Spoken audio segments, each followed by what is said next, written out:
Welcome to this week's episode of Being Human. I am delighted to say I am here with Doug Kirkpatrick, joining us from a very wet Northern California.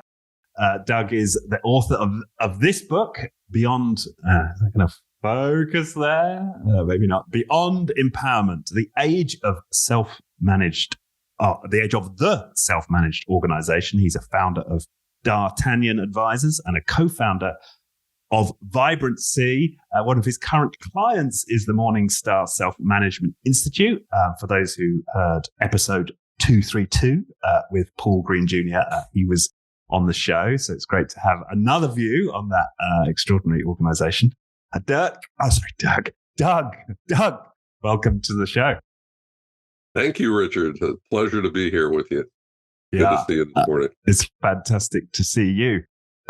So I wonder if for the benefit of our audience and for me, I mean, I heard a little bit of your backstory before the show, but it'd be wonderful if you could sort of fill us in on a little bit of the story that got you to this interest in self-management and the work that you do now. Oh, great. Thanks for asking. I started working with an entrepreneur here in Northern California in the 1980s named Chris Rupert.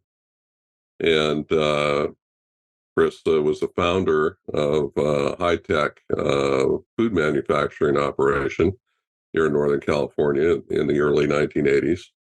And I joined his core team as a financial controller. And in those days, we wore a lot of hats. So I was involved in accounting and finance and HR and IT and risk management and legal affairs and regulatory affairs and sometimes production and marketing and other things. But it was a great experience, and it was very successful startup. Grew from zero to about $100 million during the time I was there, till the late 1980s. And then in 1990, Chris started a new company.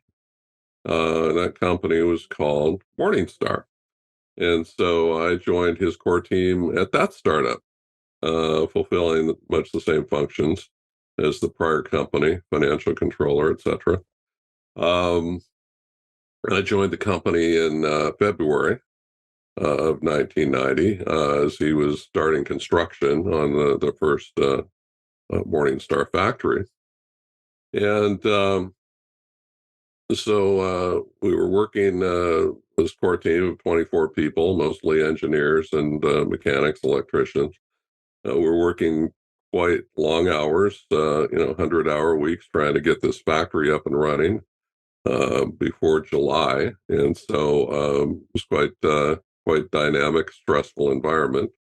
But in March of that year, Chris came into the little farmhouse in which we were operating and said, I'd like to have a meeting of colleagues and discuss, how to organize the company. I've got some ideas around that, and I'd like to kick them around with the team. And so we said, fine. And so we met at night in a construction trailer out on the job site, and we sat around in a circle and on steel folding chairs, and Chris handed out a document called the Morningstar Team Principles. And essentially they boiled down to two things. The first principle was that people shouldn't use force or coercion against other people. And the second principle was that people should keep the commitments they make to each other. Okay, so we discussed and debated and talked about these principles for a couple of hours. And at the end of the evening, we just kind of looked around the circle at each other and realized we didn't have any objections to these principles. They seemed self-evident. And so we adopted them as the governance of the enterprise. And when we walked out of that trailer, we were a self-managed enterprise, meaning that if you adopt the principle of not using force, it means you are abandoning command and control. You're abandoning command authority. It means no one can tell another person to stop doing X and start doing Y. Everything is accomplished by request and response. It means there are no titles. It means that there are no specific grants of position power where people have power over other people. And so that was interesting. Um, and the idea of keeping commitments is pretty fundamental. These principles are fundamental to law. In fact, the idea of not using force is the foundation of all criminal law everywhere in the world. Every law against assault, battery, theft, burglary, kidnapping, murder, and all the rest is based on that principle. And the second principle of keeping commitments is foundational to civil law, contract law, and all that body of law. So um, keeping commitments quite fundamental, and it's basically keeping promises. So we left the trailer, self-managed enterprise, went back to work the next day, had a lot of work to do. This was March of 1990. At that point, we had, and this was in US dollar terms, a $27 million factory. It would be double that today. Hmm. Was not a trivial project by any means. And we had thousands of acres, hectares of tomatoes coming up out of the ground up and down the state of California for hundreds of miles. Um, we had to hire hundreds of people to operate the factory and drive the trucks. We had hundreds of contractors on the job site 24/7, constructing, fabricating, welding, building. And we had vital equipment on ocean cargo freighters out in the middle of the Atlantic Ocean waiting to go through the Panama Canal, without which we couldn't operate the factory. Hmm. So we had a lot of moving parts that had to come together in about 3 months. And so it was quite the dynamic, high impact environment. But on July 16th, we threw the switch, turned on the factory, and produced about 90 million pounds. I think that's about 45 million kilograms of industrial tomato concentrate for the world market. And we essentially changed the cost structure of our entire industry. And we did it without a single human boss. No bosses, no managers of others, no supervisors, no vice presidents, no titles, no command authority. Self-managed individual professionals collaborating and working together as a team pulled that off based on those two foundational principles that I described. And so there we were. We went on to grow. We expanded operations up and down the supply chain toward customers in remote warehouses across North America and toward the supply in terms of harvesting and farming and transplanting and trucking. In the process, we became the largest tomato processor in the world. We built 3 factories ultimately. Um, and I believe everyone in North America has eaten our product. It goes into everything you can think of in the grocery store, from ketchup to salsa, pizza sauce, spaghetti sauce, barbecue sauce, and all the rest. Millions more around the world. Wouldn't be surprised if you've eaten our product, Richard. It goes all over the world. But we've never, in 33 years, deviated from our 2 core principles at Morningstar. Don't use force and keep commitments. Wow. I mean, that is just an extraordinary story. And but for people who are familiar with the self-management principles and have that view, well, maybe it works in a small software team, or, maybe it works in certain scenarios. This really is the proof that it can work anywhere. And, an operation of that complexity, to be able to pull that off, just based on those principles and no formal hierarchy, really is, a test of these principles in action, and testament to the power of working in this way. Yeah, that's what I tell people, Richard. If a sprawling, noisy, dusty, large agricultural-based manufacturer can adopt simple principles of self-management and apply them at scale, why would any tech company or startup or finance company want to organize the same way we organized in the 1840s when information moved at the speed of Morse code. Right. So what was the context for Chris's decision? Was it he just had this flash of inspiration in the night, or was it that the way you were working up until that point wasn't working? Like, where did that meeting come out of? Thank you. I think it came out of both of those things you just mentioned. Chris is a very free thinker, and he is really deeply believes in these principles. They're very, very idealistic principles, and yet they're fundamental to human operation because if you think of the principle of gravity, it never changes. We can test it, and scientists do test the theory of gravity on an annual basis, but the theory of gravity generally works every time you test it. So I'm not going to step off a tall building because I'm quite sure that the principle of gravity will be operating. The same logic applies to human social principles. So are we better off as human beings if we don't use force against each other? Chris and I and many people believe, yes, that is true. We are better off as people, as societies, when we do not use force against other people. We create more opportunity and more space for happiness and harmony and prosperity and voluntary interaction in the absence of force. So that principle exists. Whether we choose to acknowledge its existence or not is a different question. And obviously, as you look around the world, many people, many leaders don't acknowledge that principle. And so that creates a lot of suffering.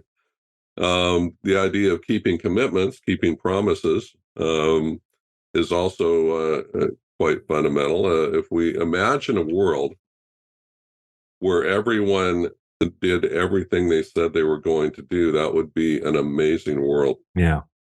And we know that's not realistic. We know that's not reality, but that's not really the point. The point is the closer we approach that ideal state, the better off we are as human beings, the more space we open up for human happiness and harmony and prosperity and teamwork and all the good things of life. Going back to the first principle, imagine a world where everyone abandoned the use of force. We wouldn't need armies or navies or police or locks on our doors. And of course, that's ridiculously unrealistic, but that, again, is not the point. The point is the closer we get to that ideal, the better off we are as human beings. And so the principle exists whether we utilize it or not. And so Morningstar has chosen to deliberately align itself with what we think are the two most important principles of human interaction that have the potential to create a better world, not just a better company, but a better society and a better world. And so Chris had been sort of meditating on these themes, and it had come to a head, right? He's like, okay, I'm gonna have to put this into action. Yeah. So to that part of your question, going back to the first company we started in the 1980s, we defaulted to the traditional hierarchical pyramid structure of organization, just because that's what people did. I mean, that's how you organize a company. So we had the typical pyramid with Chris at the top as the managing partner, and then we had a layer of managers, of which I was one, and then we had a marketing manager, production manager, quality manager, and all the rest. And then we had a layer of supervisors, and then we had a layer of coordinators, and then we had everyone else who did the actual work in the operation. And so what we found is it was quite problematic because Chris had an open door policy. Anytime a dispute, a conflict, an issue, a problem arose anywhere in the pyramid, people would go right to the top and avail themselves of the open door policy and make the entire structure of that bureaucracy irrelevant and wasteful. And so we noticed also that when people came to work and drove in, parked their cars, and came into the workplace, just realized that every one of those individuals is managing themselves in their own personal lives. So they're all deciding gigantic life-changing decisions on their own without a boss. They're deciding who to date, who to marry, where to go to college, what to do for a living, whether to have children or buy a car or house. All these giant decisions are made without a boss, but somehow when they enter the portal of the workplace, suddenly they're incompetent to do anything without a boss telling them what to do, which doesn't make any sense. If they know what to do at work and how to do it, why do they need a boss? So we just started collecting these observations. And one day Chris was signing checks, and the way checks were generated was that um, a supervisor would issue a purchase order for a part or a machine, and then the part or machine would show up, and we'd have a receipt, and then an invoice would come in the mail, and then the clerk would match all those pieces of paper together and create a check and create a stack of checks for Chris to sign. One day he was signing checks, and he came to one check for a part that a supervisor had ordered, and he said, "Well, why am I signing this check? A purchase order is a legally binding contract. I have no choice. I have to sign the check, or I get sued. So I'm adding zero value to this process, this cumbersome process." So he brought the checks down to me and put them on my desk and asked me to sign the checks. And I said, "That's great. That's fine." But that freed him up to do the more important strategic work for which he was there in the first place. And so we just started collecting these insights and realizing maybe there's a better way of doing things. And that's what led to him approaching us in that farmhouse in March of 1990 on the Morning Star project and saying, let's throw out the old playbook and figure out a different way of approaching business. And so that's what we did. Right. And casting your mind back to that year, 1990, what were the first things that you noticed were different in the way that Morningstar operated, and what did you find most challenging about that new way of operating? Well, that is a very interesting question because the funny thing about it is it didn't really change anything about the way we were operating because we were working 100-hour weeks. We didn't have time to really absorb and process, okay, now what does this mean for how I interact with my teammates tomorrow? It's like, oh, I've got 500 things to do tomorrow. I still have to do those things, but it really didn't change anything. Um, I would say because that operation is a very seasonal operation, when the operation sort of shut down for repair and maintenance mode in the wintertime, that's when people could actually take a breath and start to think about and process what adopting self-management really means or meant. And so that's when we started having conversations about how to approach conflict, how to have meaningful conversations with each other, how to advance the culture, how to problem solve, how to analyze, and how to innovate, those kinds of things in a self-managed environment. I'd say those conversations really didn't get underway until we shut down the factory that first year and had a chance to breathe and start to think about it. Yeah. Well, that may be an interesting place to start, right? The conflict piece, because that for people skeptical or just new to these ideas, like, yeah, that may be the first question to ask is like, well, how do you deal with, let's say somebody's not performing or there's a problem, someone's like misbehaving in some way. Yeah. How do we deal with conflict? Yeah. Well, going back to the first principle of not using force, everything's accomplished by request and response. And so we have this idea of intersubjectivity. We all have to work together and cooperate and communicate. And so, that goes for every company in the world.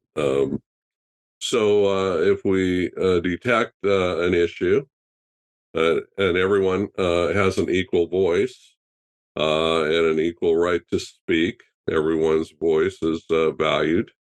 Um, that's one of the artifacts of self-management.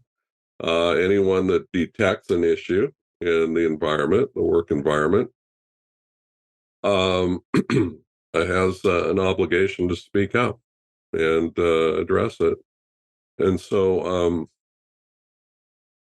we can see issues, perhaps hypothetically, of integrity or performance or both.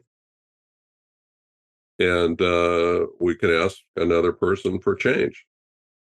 So um, I see that you're driving a forklift too fast in an unsafe manner. I'd like you to take a week off and take a forklift safety class. Right. Could be one. Another example, I could see in the same circumstance, you're being unsafe on a forklift. I think you should culminate your services and find something else to do.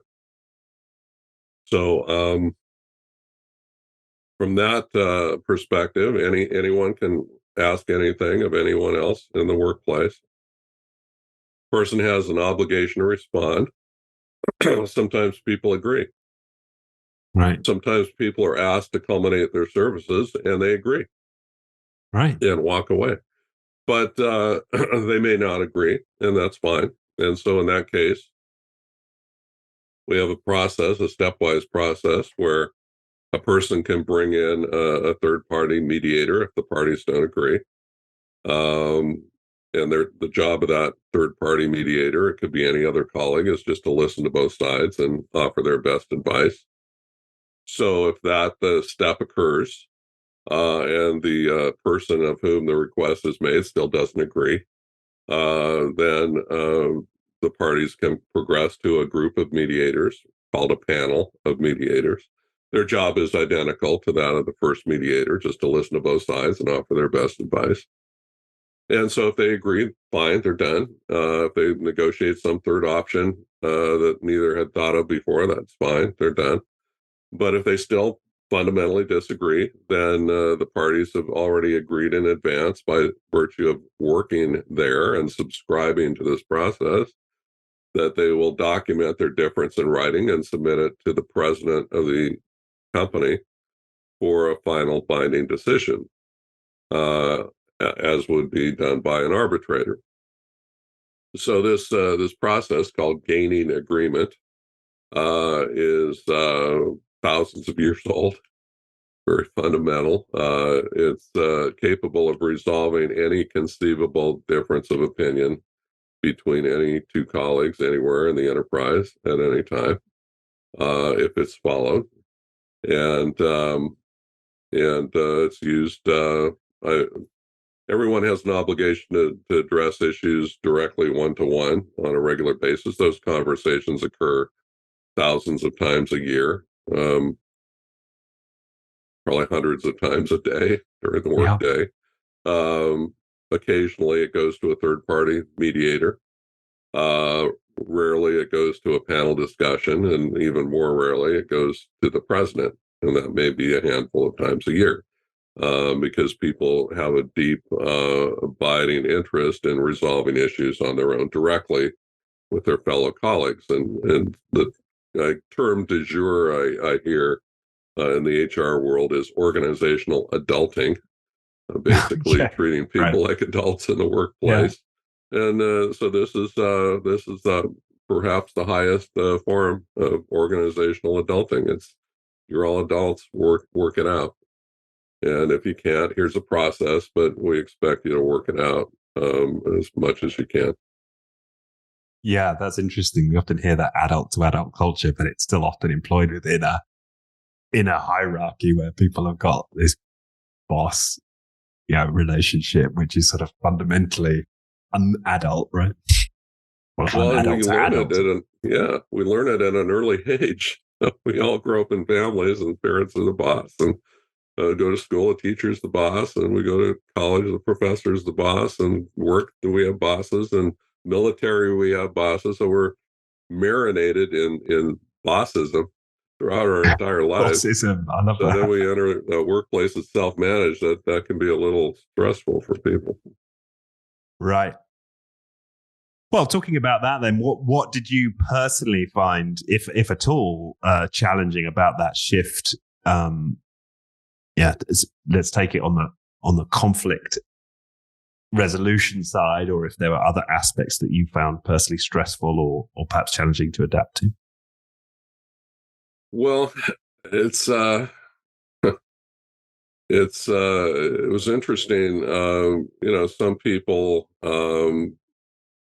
sort of they adopt a way of working, and they maybe intellectually understand the colleague principles, and maybe even agree with them at some level, but they don't take commitments as seriously as they should. And so we had a situation where we did have an unsafe forklift driver at one point, and there was a process of loading our product, Morningstar product, on flatbed trucks. And the product comes in, is packaged in bins about 48 inches square, about 4 feet square, Mm. cubes that weigh almost 3,000 pounds, a ton and a half. And Yeah, I was going to say, what does that mean? this is It's heavy, ton and a half. yeah, these are large containers and bulk containers, and so we had a forklift driver who was putting these bins on a flatbed truck and loading the truck, and he wasn't putting chocks or blocks in front of the tires. So if that truck had moved in the process of loading it, it would have rolled the forklift over and perhaps killed the forklift driver. And so Right. I saw him doing this one time, and I pointed out, I asked him to stop and follow the safety procedures and block the tires. And okay, that's fine. I'll do that. Great. Okay. So, okay, I think the problem's solved. I go out the next week, and he's loading the trucks in the same old unsafe way. And I said, please, follow the safety procedures and do it correct. Okay, fine.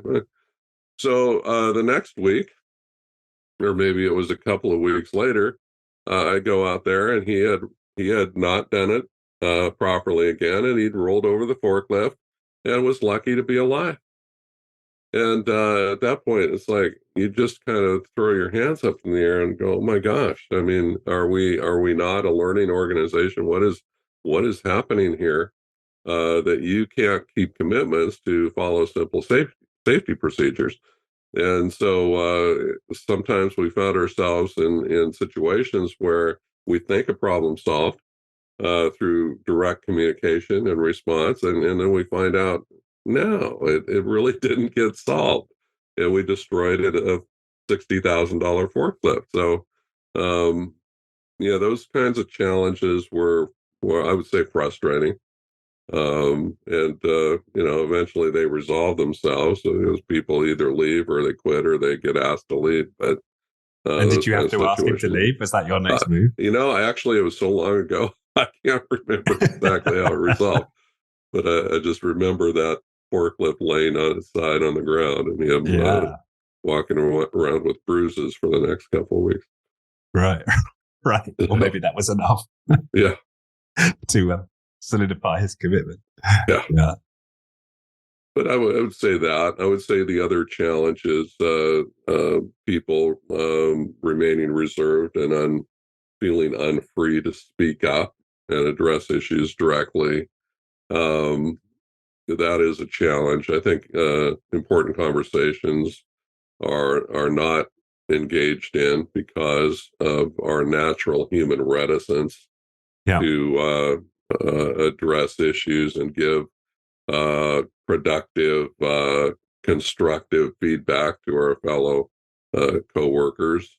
There's a certain reticence and fear that goes along with that. It's much easier to just tell a boss or a supervisor to go fix that other person than it Yeah. is to do it ourselves. And so that's kind of an ongoing challenge. And I say, when people ask about that, I say that the system is not perfect. And I would never claim that it is. It's not nirvana, but we think the benefits outweigh the costs. And certainly in terms of undertaking large projects and in a self-managed way, um, with fluid, agile teams of self-managed professionals, the benefits of that are extremely high, and avoiding what Gary Hamel calls the management tax of bureaucracy. Those benefits are extraordinary. And so we work through some of the challenges in order to reap and harvest the enormous benefits of self-management. Right. Well, let's switch to that then. What are some illustrations of what you saw happening at Morningstar, perhaps in contrast to the previous company you'd been at with Chris, that really demonstrate the benefits of this way of working? Well, people were we had a great project team at Morningstar, and you can read about it in a book called Different Work by Dr. Lori Kane. But we had a project team. Three of the core members of that were a gentleman, Gordy Gardner, Vince Nunes, and Bob Smith. Bob was an engineer. Vince was a world-class fabricator, and Gordy was a great project manager. And they worked with other colleagues as well. But anytime there was a significant project, plant expansion, new plant construction, that team was able to just put the pedal to the metal and get it done in a tremendously constructive, self-managed, speedy, agile, problem-solving way that just always led to great outcomes and really allowed the company to build its second plant, which at that time became the largest plant in the world, and then the third plant, and then help with an affiliated company back in Louisville, Kentucky. And so those kinds of fantastic results, business expansion results, I think were directly tied to the idealistic principles of self-management and the freedom to just do great work. Yeah. So reflecting on that, so you went from a startup to the largest processor in the world, right? And how long, in what period of time was that?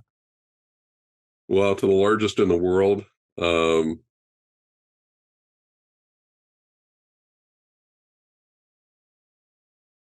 years, 15 years. Yeah. Yeah. I don't have the exact answer. That's that's a very fast rate of expansion to go from nothing to that, right? In a saturated industry, right? It's not like that, it's not like it's a tech innovation, right? It's not like it's a brand new market. That's right. I mean, it's a fundamental consumer commodity business. Yeah. And so it really can't grow faster than the population. People only eat so much tomato product. And so, it went very fast. And that's largely because of the engineering. I mean, the plants are designed to be of a size that they are the most efficient plants in the industry. And so that, lowers the cost structure, it lowers the fixed cost per unit of production, which gives Morningstar a structural cost advantage in the marketplace. And what specifically in terms of working in a self-management style help those plants to be so efficient? Well, I think I touched on it in terms of the project management and the expansion. It also helps with the facet of innovation. So we've had some great, really brilliant ideas over the years in terms of plant operations and manufacturing. We had a colleague, Terry Calcinai, who theorized a better way of handling chemicals in the workplace and material handling. And he basically sketched out his idea on how to reconfigure the process and got buy-in from people who would be affected by a change in the process and found some financing for a capital project and put it together. And it ended up having a hugely impactful and tremendous return on investment. So innovation opportunities are available to everyone at Morningstar. And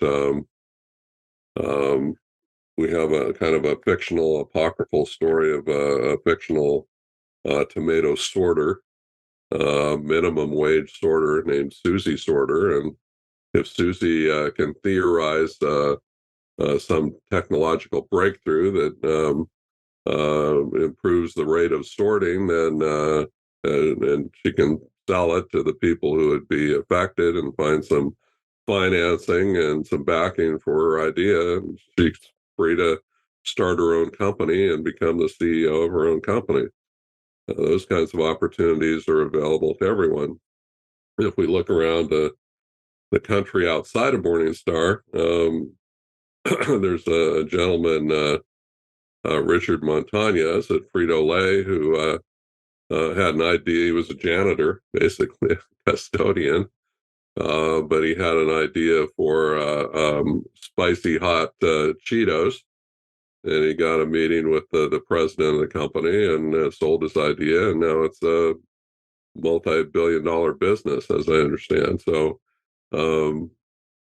opening up the voices of each and every person to innovate, to think, to figure out how to do things better. That's a tremendous benefit of organizational self-management. And in this example of Susie Thought, and you said her becoming her own CEO, were there literally structures in place that might spin off a new company that Susie Thought would then have shares in? Was there like a process for that? No, there's no process for it other than request and response. So if it's truly a breakthrough idea and Susie truly has the entrepreneurial chops to found a startup based on that idea, there are no inherent barriers preventing her from pursuing that as far as she wants to go. And the company, if it was a great idea and it was pertinent to the business, the company, I'm sure, would sponsor that. So no, it's more of a theoretical, apocryphal story of what could be if people chose to go that route. But as of now, no formal structures that I'm aware of. Right. But that process of anyone who can come with an idea, as long as they can get buy-in from those who are affected and get the financing, they can just run with it. Sky's the limit. Absolutely. Yeah. And so you were in the finance role, right? So would you find yourself being pitched these ideas from everywhere in Morningstar? No, I wouldn't, because Morningstar was really focused on perfecting processes, perfecting strategy, expansions. Even when it wasn't building new factories, it was expanding existing factories. There was always expansion happening in the background almost on an annual basis.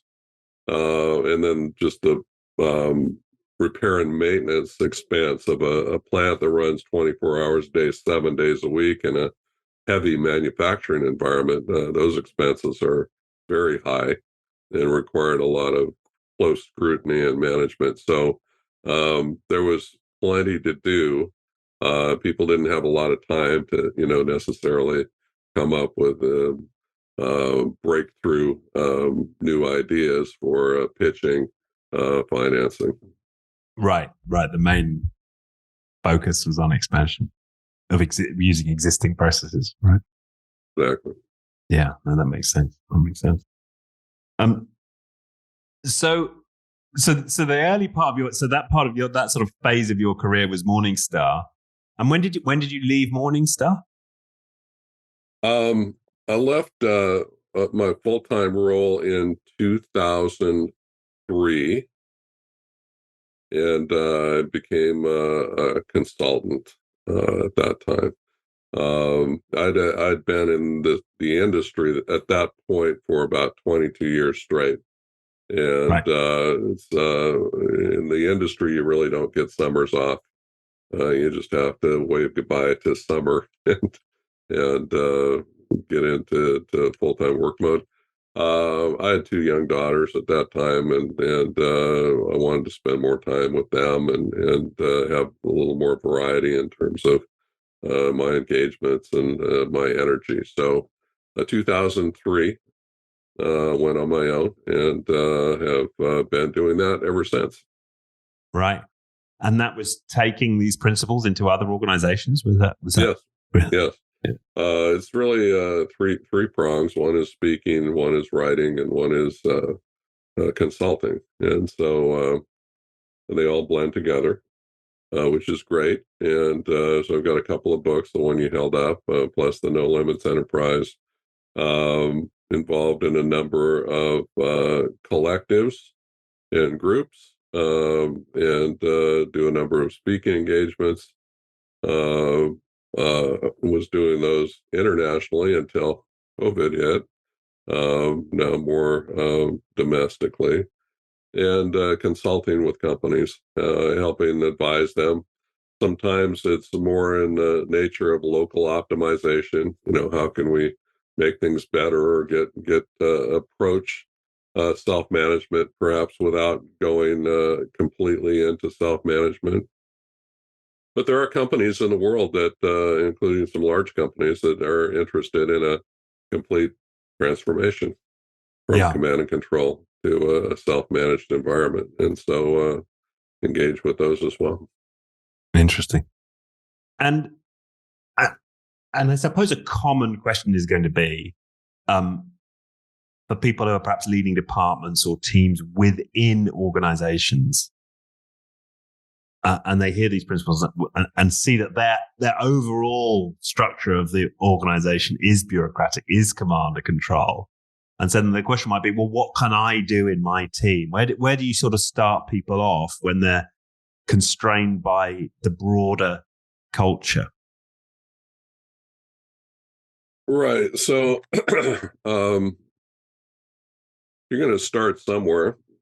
Um, I like to just tap into the collective intelligence of a leadership team and get them thinking innovatively and imagining what experiments they could run, Right. that they could play with, the results for which they could measure, to kind of take them in a direction where they have a more distributed decision making, less bureaucracy, less top-down command and control.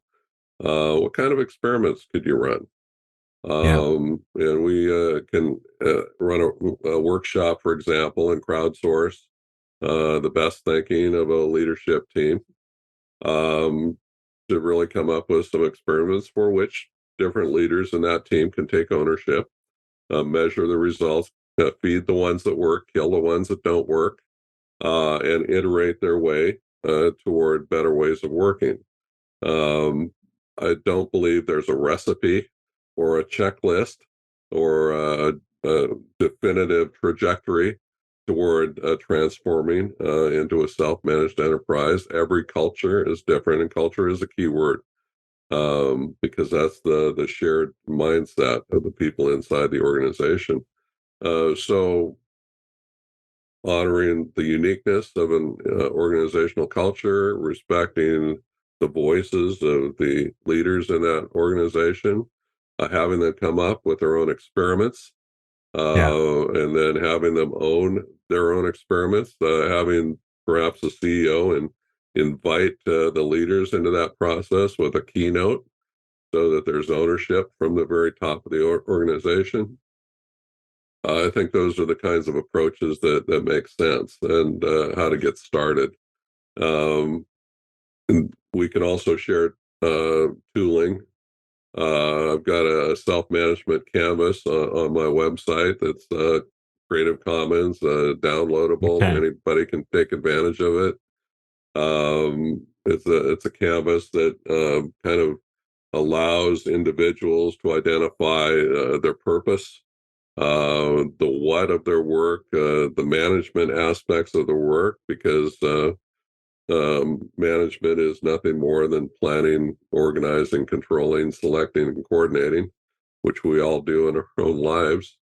But planning is strategy, organizing is leadership, coordinating is teamwork, controlling is budgeting, selecting is hiring and firing. And that's the stuff of management. And so, what are the services that people are providing? What's the scope of their decision making authority?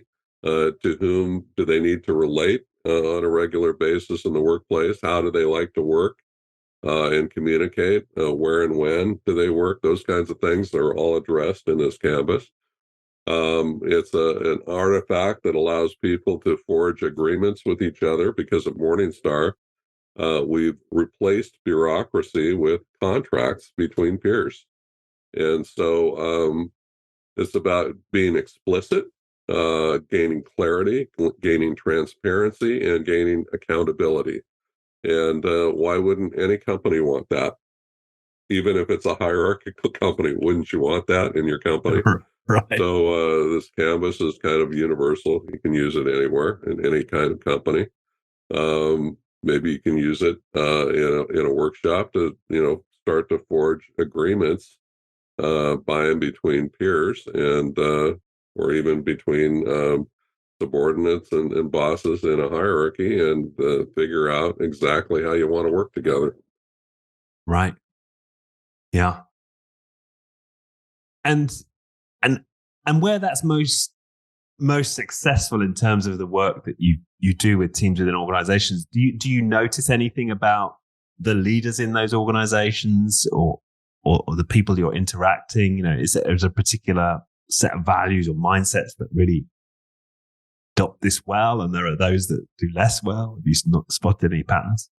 Yeah, well, I've given a lot of tours to a broad spectrum of leaders, and engaged and done keynotes with, and Q&A sessions with, and all the rest. And there are a spectrum of leaders who are skeptics. I mean, they've heard about the ideas of self-management. They're interested and curious, but they've got a very very impenetrable veneer of skepticism. Um, it's very hard to win people over, to have them believe that this works. Yeah, I when people ask for tours of Morningstar, I'll often say, well, because they'll say, I'm not going to believe it until I see it. Right. And sometimes I turn that around and I say, well, you're not going to see it until you believe it. So let's start with the right mindset when you approach Yeah. it and come in. So skeptics are hard to win over. I've given keynotes and had people stand up in the back of the room at the end of the keynote and say, "I don't believe you." And I say, "That's fine. That's okay. That's perfectly okay. We're fine with that. You don't have to believe me. I'm just telling a story, and take what you want from it." But then there are vanguard leaders who they recognize that a failure to become an adaptive organization is a pathway to extinction. Right. I mean, stats show us that 1 out of 3 companies probably won't exist in its current form in 6 years from now. That's just So extraordinary, isn't it? 1 in 3 companies will not exist in their current form in 6 years' time. merged, acquired, Yeah. dissolved, whatever, Yeah. I can believe it. taken over, but um, the path toward resilience and continued existence and thriving is becoming adaptive, and self-management is one way to approach that. Um, Becoming an adaptive organization is really crucial. Figuring out how to survive. It's about emergent strategy, not fixed strategy. It's about creating a culture of adaptiveness and agility and really distributed decision making. When you start to distribute decisions throughout an enterprise, it's magical in terms of engagement and retention and those kinds of metrics, because people start to feel like owners. They start to have an ownership mindset, because they own certain decision rights that are material and significant in the workplace. So there are lots of aspects to the benefits of self-management that some leaders grasp intuitively and really want to learn more and learn how to apply it. We had one a very visionary young woman at the University of Phoenix here in Arizona. University of Phoenix is one of the largest for-profit universities in the U.S. Thousands of employees around the country. And she ran an IT and customer service department. And she got permission from her boss and the larger organization to experiment with self-management. So she had a leadership team, and they started a book club around Beyond Empowerment. Okay. So they read that book and studied it, and they theorized a pathway toward implementation. And they implemented self-management. And it took them about 12 months. They were completely successful. I was able to visit her and her leadership team in her venue there in Phoenix. And the interesting thing that they said around the table was that when we embraced these principles of self-management and rolled it out to our team, it wasn't necessarily completely smooth implementation. There were ups and downs and challenges, etc. We overcame them. And the great thing about the principles is that they're so fundamental to human interaction that not only did our work lives get better, but every aspect of our lives got better. Our community lives, our civic lives, our family lives, our church lives, our school life, every aspect of our lives got better as a result of embracing these universal principles. Don't use force, keep commitments. Yeah. Yeah, that's extraordinary. It reminds me of the book, The Maverick by Ricardo Semler, he reports, right, that he has all the wives of many of the people who work for him at Semco, and that book is the story of Semco embracing self-management, and the wives of the workers would come and thank him. You've transformed my husband, right? He's a much better guy. Yes. Because of the way that the culture had transformed. And I think it goes both ways. I think if you're in a sort of dehumanized, highly hierarchical, bullying boss, that's all going to go home with you, right? So it's it runs both ways. Dehumanize is a very interesting term, Richard, because culture is very much shaped and affected by language. And so when we look at the language of human resources, the word human is in the term human resources, but the language around human resources is quite dehumanizing when you think about it. Talk about man hours as if women don't exist. We talk about head count as if people don't have bodies.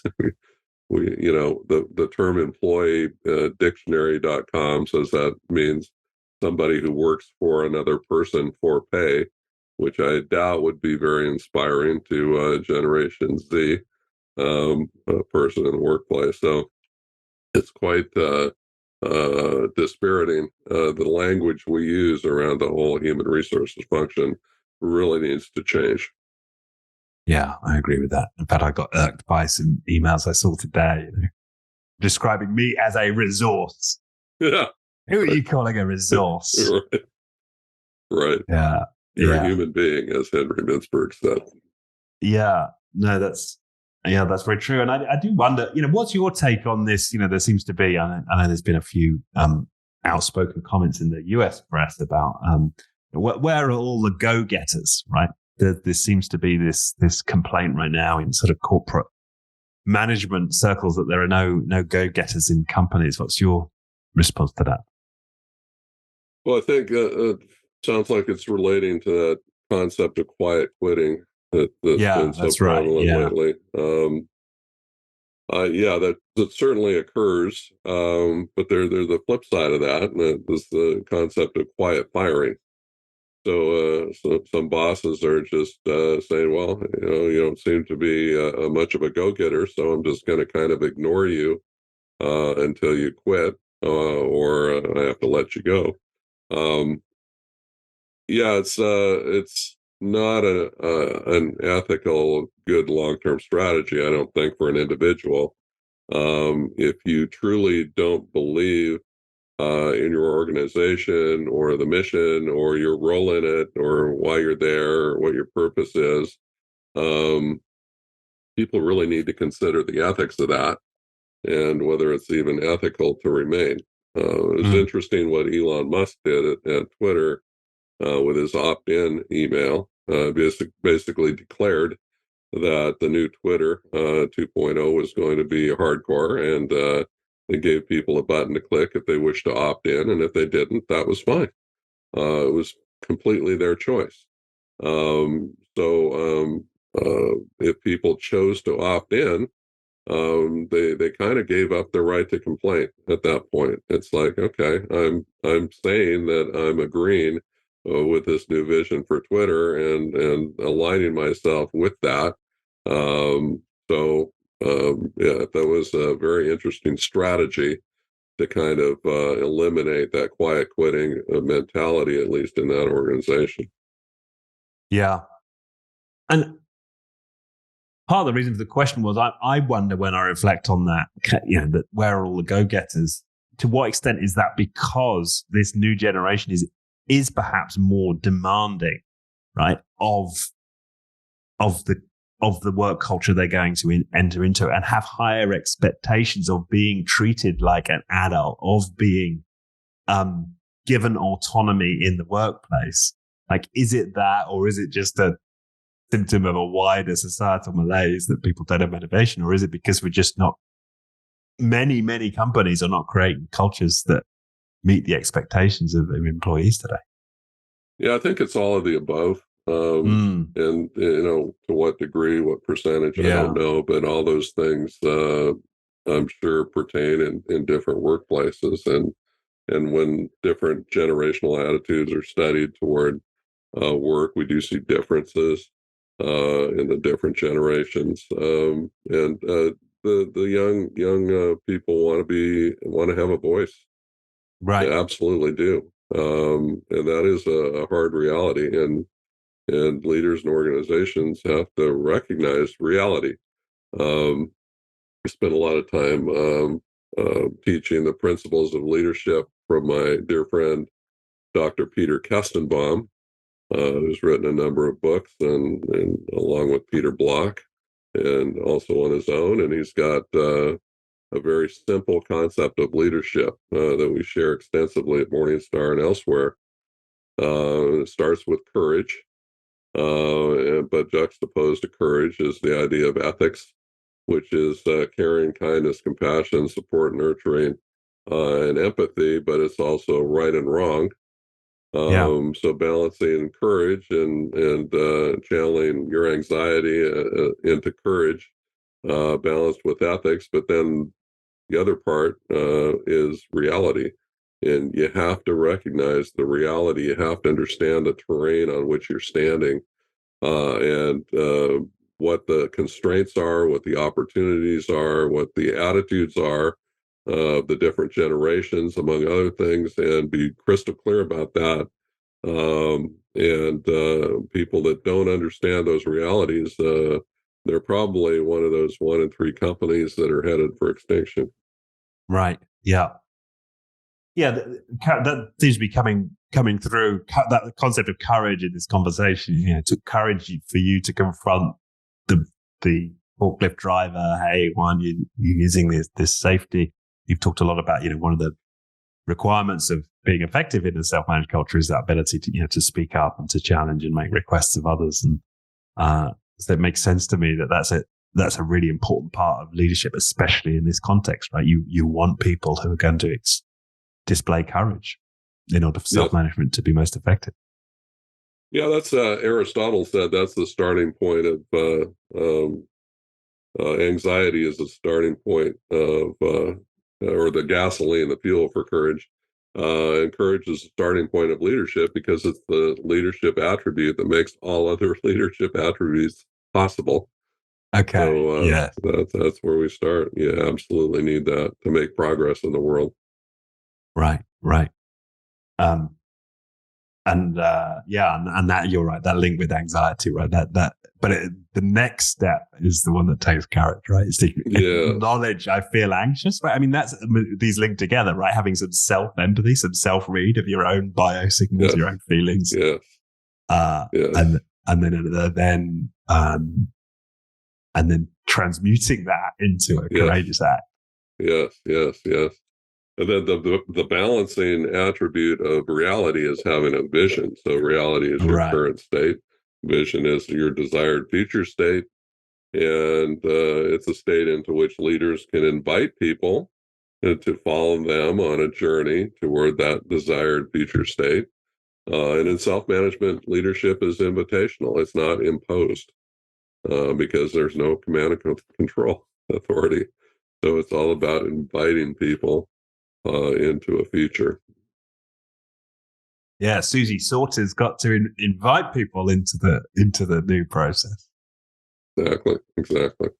Yeah, that makes a lot of sense, and because they all these link together, right? Because if your only tool is the power of your invitation, then you've got to make that vision very compelling, right? Yes. So you've got to be able to articulate that, connect with it, tell stories about it. Yes.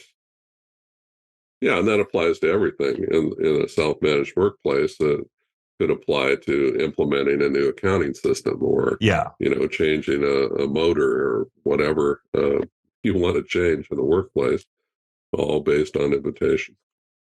That's true, but is it particularly true of a self-managed environment where you can't just say, "I want you to do this"? Yes. Where your only tool is invitation, then it's a bigger requirement for you to be able to express a compelling vision. It absolutely is, and what that creates, we think, is stronger, better leadership. Because if you remove the power of force, then leadership can only be exercised through communication, compassion, invitation, and empathy, and language, because you can't compel people to do anything. And so we call that natural leadership. Natural leadership, we think, is better, stronger leadership. That's the kind of leadership that causes leadership muscles to continually get stronger.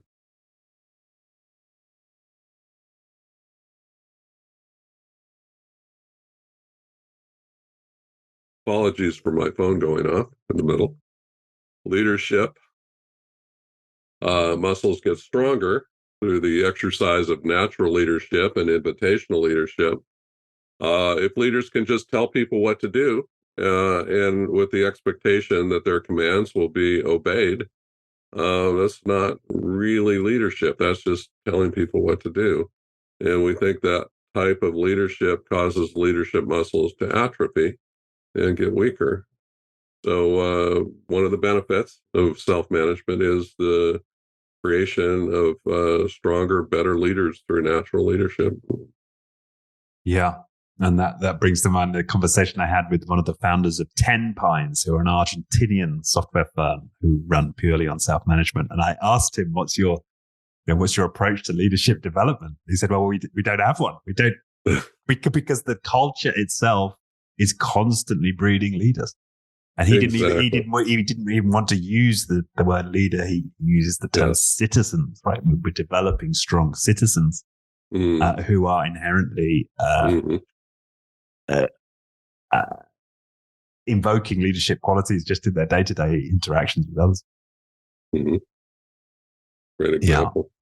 Yeah. And it also there's another company in the UK called Matt Black Systems, and the story I heard from the founder there was that one of the things he noticed when he flipped from traditional management to self-management was a lot of guys on the shop floor who would be very diffident and they wouldn't want to sort of look you in the eye and just sort of got on with their jobs. And he said that one of the things he noticed when he started bringing CEOs to the factory to show them around. All of the guys on the shop floor would now look these CEOs in the eye. They would like take the piss out of them, to use an English expression. They saw them as a peer, right? So the confidence levels, the self-esteem of everybody in the company had risen dramatically as a result of taking processes. Yeah, that's a great story. Matt Black. Yeah, I think. That may be one of the examples where they've gone perhaps further than any others, because effectively every single employee is a mini enterprise, right? They're all not just autonomous in terms of sort of what they do day to day, but they're like mini businesses, right? Right. And that reminds me of the Haier Group in Qingdao, China, where Zhang Remin runs the world's largest appliance manufacturer with 70,000 employees worldwide. But he's created 4,000 self-managed teams. And each of those teams, most of them are service teams, but 250 or so, around that number, are customer-facing product and service teams. And then he has some innovation teams as well, and those are self-managed teams. And they, as small teams, have a tremendous autonomy and ability to choose their own suppliers and create their own new products and innovate and self-manage to the nth degree. So micro enterprises in Haier is quite an amazing story as well. Yes, and that's coming out of China, which I guess also gives the lie to, it's not going to work in our culture, right? Yeah. But it can work in any sort of country culture. It can still sustain this style of work culture. Exactly. Yeah. People everywhere in the world appreciate those two principles. Yeah, right. It's where we start this conversation, right? The universal. Yeah, absolutely. Well, this has been a wonderful conversation. Is there anything we've not touched on? I mean, I suppose we haven't really talked specifically about this book. It's just a wonderful story of Todd and Berry Way, an entrepreneur building up a food business, which I can kind of guess the inspiration. Right? Of course, absolutely. And goes through many of the scenarios that you can imagine facing in operating a self-managed culture. It's including a bribery scandal. Yes, which is resolved through using the principles. I suppose any stories from the book that you'd want to share, or anything else to touch on in terms of beyond empowerment? Well, we have, 6 or 7 little vignettes, stories in the back of the book of companies that have experimented with various degrees of self-management, including a very interesting nonprofit organization here in San Francisco, the Delancey Street Foundation, where they actually bring in people who have been convicted of crimes, various types of crimes in the judicial system, and they come in and learn powerful self-management principles of work and ethics and communication and accountability, and leave that institution, that environment with entirely new lives. So it's to me, it spoke of the transformational power of applying powerful principles in a sustained way. Right. Yeah. These can absolutely apply. Well, we've talked about it, but at the individual level, right? We can take these on. Keeping commitments, staying accountable. Yeah, that's core, isn't it? Awesome. Well, I thoroughly recommend the book to anybody listening. Very accessible, and you've got it all here, really. You got the story as well as the real world examples. The Chinese version comes out next week. Amazon and the Business Agility Institute. So that comes out next week in an EPUB. Okay, so we're publishing this on the 20th of January, so actually it should be out. Awesome. So it should be out but when people hear this. I guess I don't suppose we've got too many Chinese listeners, but if you know any Chinese speaking people who might want the book, then that's good. That's great. That's available. Awesome. Well, people want to imbibe of your wisdom in their own organizations. They should reach out to you at where should they go to? I would just go to my website, dougkirkpatrick.com. Okay. And they can explore from there. And we'll put links to the book, including the Chinese version. Also have German and Italian. Okay. Let's not forget the Germans or the Italians. Wonderful. All right. Well, Doug, thank you once again. This has been a wonderful conversation. Thank you for the work you're doing, spreading the good word. Appreciate it. Thanks, Richard. Enjoyed it. Thank you. I really enjoyed my time. All right. Thanks again. Thank you.